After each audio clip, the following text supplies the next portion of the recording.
To nie będzie zwykły podcast, taki jak zwykle, w którym coś Wam opowiadam. Chciałabym tym razem przeczytać Wam pewną historię, którą sama napisałam.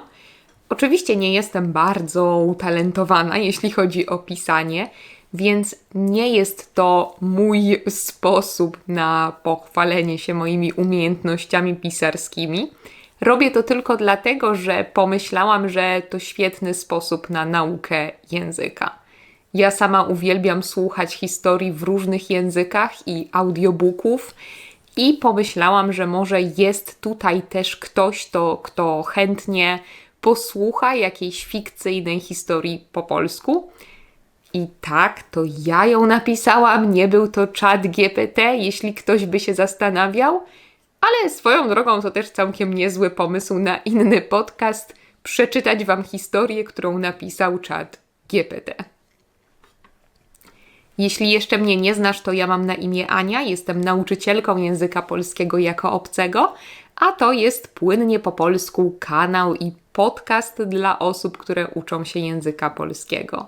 Pamiętaj, że ten podcast możesz znaleźć na różnych platformach, takich jak Spotify czy Google Podcasts, ale znajdziesz go też na YouTubie, na moim kanale, który też nazywa się Płynnie po polsku, z napisami po polsku i po angielsku. Na mojej stronie internetowej płyniepopolsku.pl znajdziesz z kolei całą transkrypcję do tego podcastu. Transkrypcję publikuję za darmo, ale jeśli jednak chciałabyś wesprzeć w jakiś sposób moją pracę, po to, żebym czuła, że to, co robię, ma sens i że jesteście tutaj i że ktoś tego słucha, a przy okazji będziesz też wtedy dostawać dodatkowe materiały do nauki polskiego, więc jest to fantastyczna sytuacja dla nas obojga albo dla nas obu. Polski jest czasem trudny, bo nigdy nie wiem, do jakiej płci się zwracam. A w każdym razie zapraszam Cię wtedy na mojego Patreona. Link do Patreona znajdziesz w opisie tego podcastu, a przy okazji też bardzo dziękuję tym osobom, które już mnie wspierają na Patreonie. Jesteście naprawdę super. A my zaczynamy dzisiejszy podcast, który nie jest podcastem w sumie, ale po prostu historią, którą Wam przeczytam. Emma spojrzała przez okno. Siedziała właśnie przy jednej z ławek biblioteki swojego uniwersytetu w Lyonie. Próbowała się uczyć, miała jutro kolejny egzamin, ale nauka jakoś nie wchodziła jej dzisiaj do głowy. Myśli krążyły wokół jednego tematu. Jej wyjazdu na Erasmusa. Każdy przekonywał ją, że Erasmus to takie fantastyczne przeżycie, że powinna spróbować, że na pewno jej się spodoba. Każdy w kółko powtarzał jej, że to okazja, żeby otworzyć się na świat i żeby poznać nowe osoby z całego świata. A co więcej, będzie mogła nauczyć się nowego języka i nauczyć się też samodzielnego życia. To wszystko na pewno było prawdą, tylko że Emma nie dostała się na Erasmusa tam, gdzie naprawdę chciała jechać. Jej pierwszym wyborem była Hiszpania, która pociągała ją swoją otwartością, słońcem i przyjemnym językiem, którego Emma uczyła się już od kilku lat. Miała wielką ochotę sprawdzić wreszcie swoje umiejętności w praktyce. Niestety mogła pożegnać się ze swoim marzeniem o wyjeździe do Hiszpanii. Miała dobre oceny, ale konkurencja była zbyt wysoka i nie udało jej się tam dostać. Nie miała już przez to też ochoty na naukę. Po co się uczyć, skoro i tak zawsze ktoś był lepszy niż ona? Po co starać się o dobre oceny, skoro ostatecznie i tak nie dostawała tego, co chciała? Pracowała tak ciężko w zeszłym roku i teraz okazywało się, że to wszystko było na nic. Oczami wyobraźni widziała się już na barcelońskim uniwersytecie. Już zaczynała sobie nawet wyobrażać, jak zareagują jej rodzice na wyjazd do Hiszpanii, co powiedzą jej przyjaciele, kto będzie mógł ją tam odwiedzić. Tyle razy sprawdzała połączenia lotnicze między Lyonem a Barceloną, żeby zobaczyć, ile będzie to mniej więcej kosztowało. Ale wszystkie marzenia nagle legły w gruzach i za każdym razem, gdy Emma o tym myślała, siłą powstrzymywała płacz. Wiedziała, że to nie ma znaczenia, że powinna cieszyć się z tego, co ma, ale w chwilach takich jak te łatwo było o tym zapomnieć. Drugim jej wyborem na Erasmusowej liście była Portugalia, a konkretniej Lizbona. Nie miała pojęcia, co sądzić o Portugalii. Właściwie nigdy dłużej nie zastanawiała się nad tym krajem, ale tam też mogłaby cieszyć się słońcem, no i co najważniejsze, miałaby stosunkowo blisko do Hiszpanii, więc miała nadzieję, że mogłaby może poznać tam też jakichś Hiszpanów i od czasu do czasu jeździć lub latać do Barcelony. Sprawdzała już też bilety i nie były nawet zbyt drogie, więc wydawało jej się, że to dobry plan. Poza tym, mimo że niczego nie wiedziała o Portugalii, to była całkiem ciekawa tego kraju i miała ochotę zobaczyć, jak się tam żyje i odkryć nową kulturę. Niestety tam też zabrakło jej punktów. Dostała się na uniwersytet, który wpisała na liście jako 3, ale był to uniwersytet, który wcale jej nie pociągał. Uniwersytet w Warszawie, w Polsce.